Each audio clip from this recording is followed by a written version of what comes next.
Tractor రెండు దగ్గరికి వస్తుంది. అంటే పాత్ర గారు మాట వినలేరు, మాట వినలేకపోతే యాతన స్థలం పడుతుంది. హలో, నరకముల ప్రార్థన యాతన స్థలంలో ప్రార్థనే ఉందిరా. అప్పుడు ప్రార్థనకి సపోర్ట్ చేయడానికి ఎవరు లేదు, ఇప్పుడు అందరు సపోర్ట్ ఉంది. ఇప్పుడు మరియం దగ్గరికి వెళ్ళి మరియమ్మా నా ప్రార్థన మరియం సపోర్ట్ ఉంది. మరియం కూడా ఏం చేశాడు అక్కడికి ఏ మరియం కూడా రాదు. ఏ మధ్యవర్తి రాదు, ఏ మధ్యవర్తి రాదు. స్తోత్రం. ఈ ప్రార్థనకి దేవుడు జవాబు లేదు. నాకు ఇంకా నా వలన 5 సహోదరులు ఉన్నారు, ఆడిక్కడికి రాకుండా ఎవరికి పంపించాలి? నాదరికి పంపించలేదు.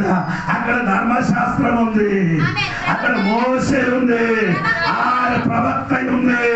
వారి మాట వింటుండేవారు, వారి మాటకి విశ్వాసం వచ్చిన వాడు ఏ అబ్రహాం రమ్ములకు వస్తుంది. వారి మాట నమ్మలేని అనుకో పడిపోతారా? స్తోత్రం చెప్పండి, హల్లెలూయా గట్టిగా చెప్పాలి. మాటలు అక్కడ మాటలు మాట్లాడడం కాదు. లాజరు రేలులు ముంచి అప్పుడు 4 ఉంది, రేలు ఉంది. నీకు అర్థమవుతున్నారా? నేను మెల్లమెల్లగా చెప్పినా నీకు ఎందుకంటే అక్కడ మాట ఉంది, చూపు ఉంది, శరీరం ఉంది, దాహం ఉంది, యాతన ఉంది. స్తోత్రం. ఏమంటే 4 ఉంది, రేలు ఉంది. స్తోత్రం. హల్లెలూయా. ఇప్పుడు ఉన్న చనిపోయిన వాడు మొత్తం యేసయ్య రక్షకుడు అంగీకరించలేని వాడు, తాగిన వాడు అందరి ఎక్కడికి వెళ్ళిపోతుందిరా? యాతన స్థలంలోకి వెళ్ళిపోతుంది. అక్కడ నిన్ను రక్షించడానికి ఫాదర్ రాదు, అక్కడ నిన్ను రక్షించడానికి పాస్టర్ రాదు, అక్కడ నిన్ను రక్షించడానికి విశ్వాసి రాదు. ఎవరు కూడా యాతన స్థలం నుండి రక్షించడానికి ఎవరు కూడా రాదరా. ఇప్పుడు రక్షించడానికి యేసయ్య ఉంది, ఇప్పుడు రక్షించడానికి దైవదాసుడు ఉంది, ఇప్పుడు రక్షించడానికి ధర్మశాస్త్రం ఉంది. స్తోత్రం కలిగిన నేను మాట 8 దాటిపోయిందండి. దేవునికి స్తోత్రం కలిగిన హల్లెలూయా. ప్రియ సంఘం బిడ్డలారా, దేవునికి స్తోత్రం. నా యాతన స్థలములున్న దాహము, ఈ దాహం తీర్చడానికి ఎక్కడ స్థలం లేదండి, ఎవరి సహాయం లేదండి. స్తోత్రం. యాతన స్థలము నుండి ఆడు ఏడుస్తున్నారు. అప్పుడే బుద్ధి వచ్చింది, నాకు ఇంకా 5 వారి దగ్గరికి. స్తోత్రం. దేవుడు చెయ్యడానికి అన్నిటికీ ఒక క్రమం ఉందండి. దాని లక్ష్యాన్ని చేసి అంటే ప్రవక్తలు చెప్తున్న వినలేదా? ధర్మశాస్త్రం మాట వినలేదా? మోస చెప్పిన మాట వినలేదా? మీరు ఎక్కడికి వెళ్ళిపోతుంది? ఈ చెప్పిన సమయంలో ధర్మశాస్త్ర యుగము. అవునా? అదే కాదు కదా అబ్బా. 16 వాదించుకోండి, చదవండి. లూకా సువార్త 16 చూడండి. యోహన్నాను కాలం వరకు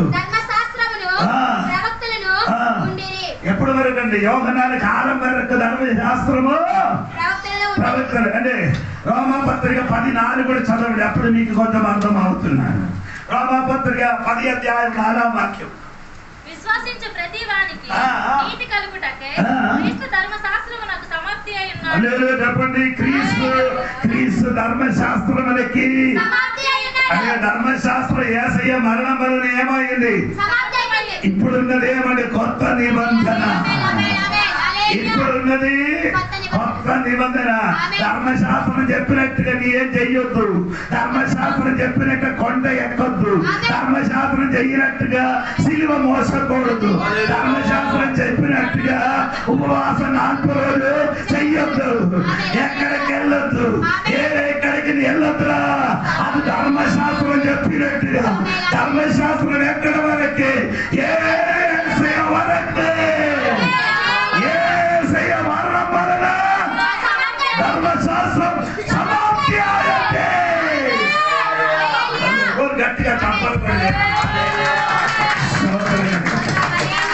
తెలియదు చెప్పండి.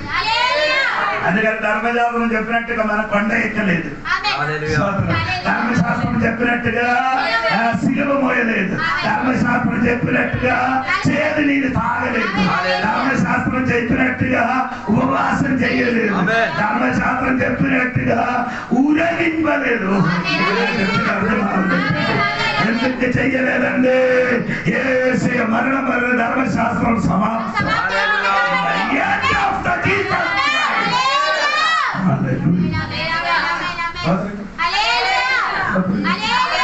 లేకపోతే సెలవు మోసుకొని మనం కూడా శుక్రవారం ఏంటండి శుక్రవారం కొందరు ఏంటండి శుభ శుక్రవారం ఆయన పైన ఉన్న రోజు ఏంటండి మట్లాదివారం. మనం ఎందుకు మట్లాదివారం పట్టుకోలేదు? గాడి దగ్గర తీసుకొని తిరగలేదు, గాడి లేదు, అందరి చేతులు ఏముంది? మట్టలు ఉంది. ఏసై లేదు, బట్టలు కూడా లేవు, బట్టలు కూడా లేవు. ఏదో మాటలు పట్టుకుని ఎందుకు తిరగడాలి? ధర్మశాస్త్రం చెప్పినట్టుగా. అందుకే మనం ఇది చెయ్యలేదు. బయట నీళ్ళు తోక తెలియలేని వారికి ఏం చెప్పాలి? హలో, మనం ఎందుకంటే మట్టల పండుగ మనకి లేదు, పండుగ లేదు. పండుగ మొత్తం ధర్మశాస్త్రం చెప్పినట్టుగా. యేసయ్య మరణం వల్ల ఇంకేం చెయ్యొద్దు. పండుగ లేదు, చెప్పండి.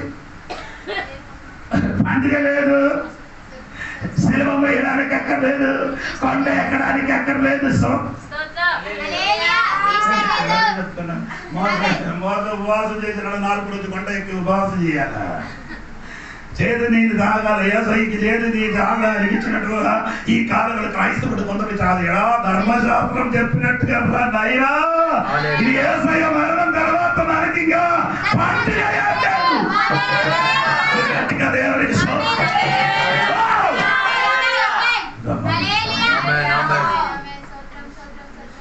అందుకని మనకేం లేదు, మట్ల పండుగ లేదు, శుభ శుక్రవారం లేదు, ఈస్టర్ లేదు, యేసయ్య పుట్టినరోజు లేదు. అనగా ధర్మశాస్త్రం చెప్పినట్టుగా యేసయ్య సమాప్తి అయ్యేది, మీ స్టార్ట్ అయ్యేది. నేను మీకే చెప్తాను, యేసయ్య సమాధి చేసి సమాధి కాదు, సమాప్తి చేసినది నీయే చేయకూడదు, ప్రారంభించకూడదు. ప్రారంభిస్తే దేవుడు నిన్ను ఓపలను.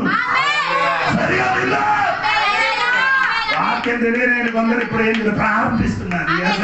యేసయ్య ముగితే నేను ప్రారంభిస్తాను. నేను చెప్పిన అర్థమైందా? చెప్పడానికి ఇష్టం తమ్ముడు సమయం అయింది కనుక ఎండాకాలం కాదు, అది నాకు తెలుసు. అందుకని సరిపోయింది కదా తమ్ముడు, 8 వరకు సరిపోయింది. ఓకే, స్తోత్రం కనుక. అందుకని ఇంకా ధర్మశాస్త్రం చెప్పినట్టుగా నీ ఏం చెయ్యొద్దు.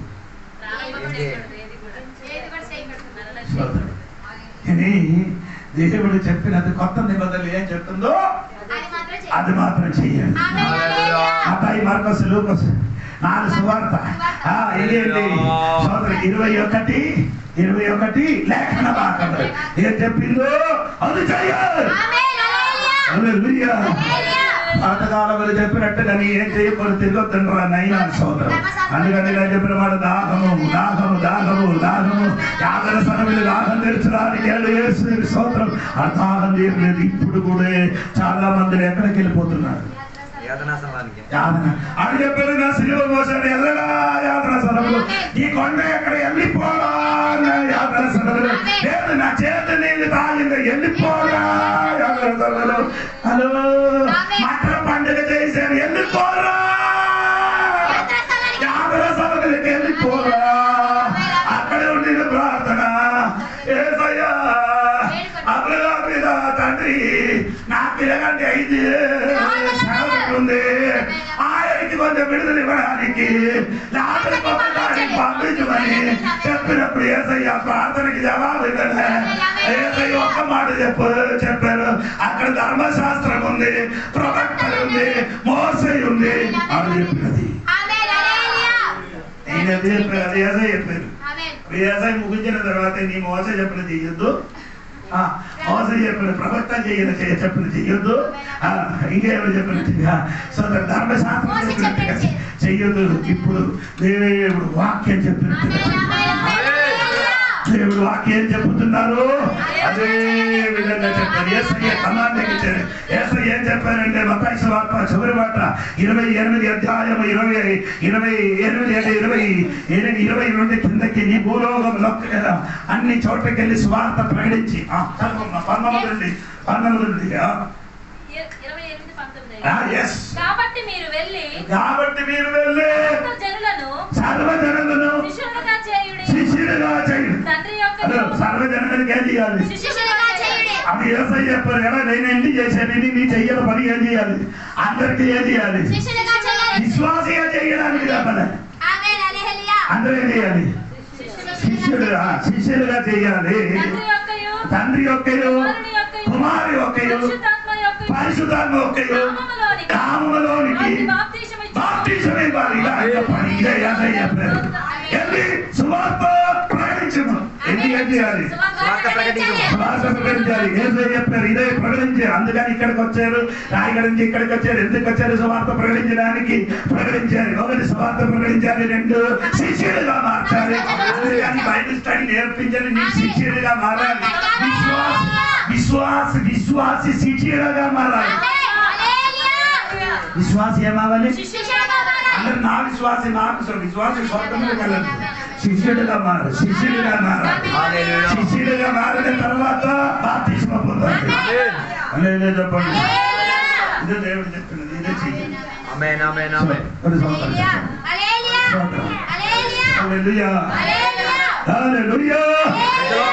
యేసు ప్రభువు సెలవుని చెప్పింది, తప్పి ఉన్నవారు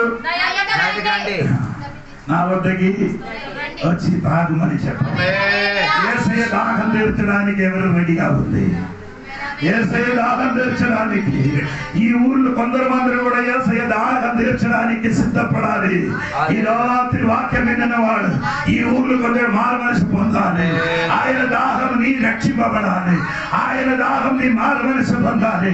ఆయన దాహం నీ బాప్తిసము పొందాలి. ఆయన దాహం నీ పరిశుద్ధం నింపబడాలి.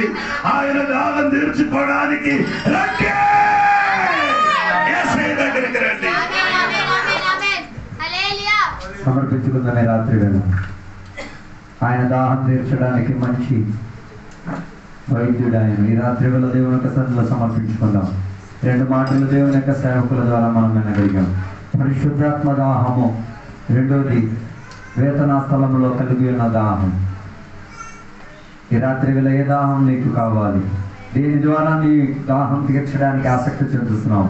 భూమిలో జీవించినప్పుడు పరిశుద్ధాత్మ దాహం కలిగి ఉండి పరిశుద్ధాత్మలో నిండినవాడై దేవుని యొక్క సన్నిధిలో జీవితాన్ని అప్పగించుకు తీరాలి.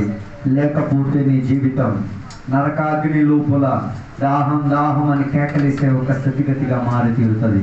ఇందుకే రాత్రి వేళ 1 నిమిషం మన వ్యక్తిపర జీవితాన్ని పరిశోధించుకున్నాం. యేసయ్యను నీ రక్షకునిగా అంగీకరించలేకపోతే, పరిశుద్ధాత్మ అభిషేకాన్ని పొందలేకపోతే, కృపావరములతో నిండబడి లేకపోతే, వాక్యానుసారంగా జీవించలేకపోతే, మనసు శుద్ధీకరణ కలిగే ఒక ప్రణాళిక ఉండలేకపోతే, మనసాక్షిలో క్రమం కలిగే ఒక విధానం లేకపోతే, రాత్రి వేళ దేవుని సన్నిధిలో చెప్పేసుకో, దేవా నీవు నాకు కావాలి, నీ వాక్యం నాకు కావాలి, నీ ఆత్మశక్తి నాకు కావాలి, నీతో సహవాసం నాకు కావాలి. నా మనసాక్షిలో దేవ మనుషుల పట్ల, దేవుని పట్ల ఏ రీతి కలిగిన కన్మసం లేని శుద్ధి కలిగిన మనసాక్షి కలిగిన వాడిగా నేను పరలోకం చేరి తీరాలి. ధనవంతుడు లాజరు ఆ కథలో ధనవంతుడి యొక్క పరిస్థితి గురించి మనం వినగలిగాం. కానీ ఆ దరిద్రుడైన లాజరు చెప్పిన ఒక మాట, తనని కొనిపోబడి తీరడానికి పరలోకములో నుంచి దేవదూతల సైన్యం దిగి వచ్చారు. ఆయన పరలోకానికి కొనిపోబడ్డాడు. దేవుని దగ్గర నెమ్మది ఓదార్పును పుసుకోగలిగి తీరాడు. ఈ రాత్రి వేళ నీ జీవితం ఎలాగున్నదో ఈ రాత్రి వేళ ఒక్కసారి పరిశోధించుకో. వాస్తవంగా నీకు పరిశుద్ధాత్మ దాహము కావాలా? నీతి కొరకు నీకు ఒక దాహం ఉందా? ఆత్మీయ దాహం నీకు ఉన్నదా? వాక్యం పట్ల నీకు ఒక దాహం ఉందా? నీతి క్రియలు నెరవేర్చడానికి ఒక దాహం నీలో ఉందా? పరిశుద్ధాత్మ దాహం కొరకు ఆసక్తి కలిగి ఉన్నావా? లేక ఇవేమీ లేకపోతే నీ జీవితం నరకాగ్ని కొరకు అక్కడ దాహం అని ఏడ్చే ఒక స్థాయిలోకి వెళ్ళకుండా రాత్రి వేళ సమర్పించుకున్నాం, ప్రార్థన చేసుకున్నాం. పరిశుద్ధ మహోన్నతుడ దేవానికి వందనాలు. ఈ రాత్రి వేళ వాక్య లేఖనాల ద్వారా మాతో మాట్లాడినందుకు స్తోత్రం. దేవా నీవు దేవాలయం గుమ్మం కాడ నిలబడి గట్టిగా కేకలిసి పిలిచావు. ప్రయాసపడి భారం మోయించిన సకల జనులారా నా ఎదురుకు రండి, నేను మీకు నీ జీవ నదులలో పారుతున్న నీళ్లను నీకు ఇచ్చి తీరుతా. దానికి నీవు నన్ను విశ్వసిస్తే చాలు. అలాగైతే నీలో నుంచి జీవోటాలు ఉబుకి తీరేంతటిగా అది పరిశుద్ధాత్మ ప్రవాహముగా, వాక్య దాహముగా, నీతి కలిగే దాహముగా, నీతి ఆత్మీక దాహముగా నీ జీవితములో దేవునితో అంటూ కలిగే విధానాన్ని ఏర్పరచుకో తీరగలుగుతుంది. రాత్రి వేళ దేవుని యొక్క బిడ్డలుగా, రాత్రి వేళ దేవుని యొక్క సన్నిధిలో ఒప్పందం చేసుకున్న దేవా నాకు అలాంటి ఒక దాహం ఉన్నది, నేను అలాంటి ఒక దాహముతో ఆశపడి ఉన్నాను, దేవునితో జీవితాన్ని కొనసాగిస్తున్నాను, దేవునితో జీవితాన్ని ప్రారంభించుకున్నాను. నా మనసాక్షికి ఏ రీతి కలిగిన కోటము కలగకుండా, ఏ రీతి కలిగిన బాధ కలగకుండా, మనసాక్షి మూలంగా ఎవరికి ఏ రీతి కలిగిన కీడు కలగకుండా మంచి మనసాక్షితో దేవా నీ సన్నిధిలో రాత్రి ఒప్పందం చేసుకుంటున్నాను దేవా. నరకాగ్నిలో ఉన్న దాహం నాకు అక్కర్లేదు దేవా. అక్కడ పడి నా జీవితం నాశనం అవ్వడానికి ఆసక్తి లేదు. రాత్రి వల్ల నేను నమ్ముకొని నీ వాక్యాన్ని నేను హత్తుకొని నీ ఆత్మశక్తిని నేను పొందుకొని నీవిచ్చిన నీతి క్రియలో నెరవేర్చుకొని దేవా ఈ లోకంలో దాహాన్ని తీర్చుకోవడానికి మాకు ఇచ్చిన మంచి ప్రణాళికను బట్టి స్తోత్రం దేవా.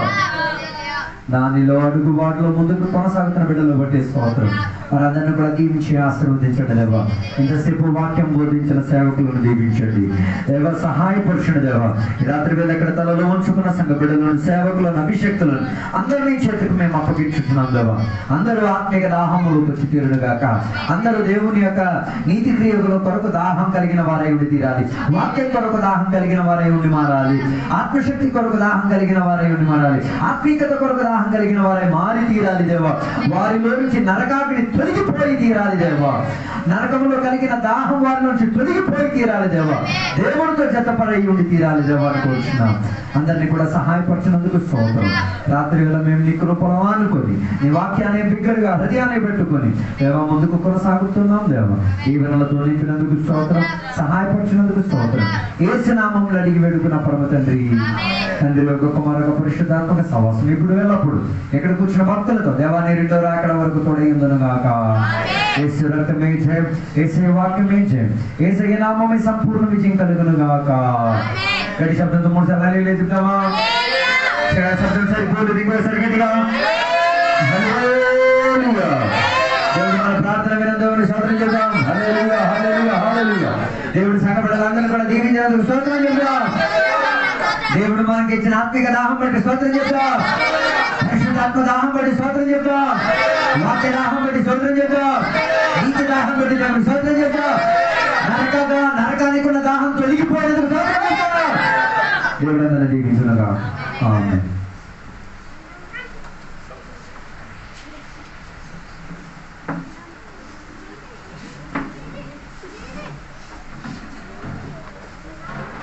హల్లెలూయా. మంచిది. మనకి ఎవరు కావాలి? దేవుడు వాక్యము మనసు సంపర్కం.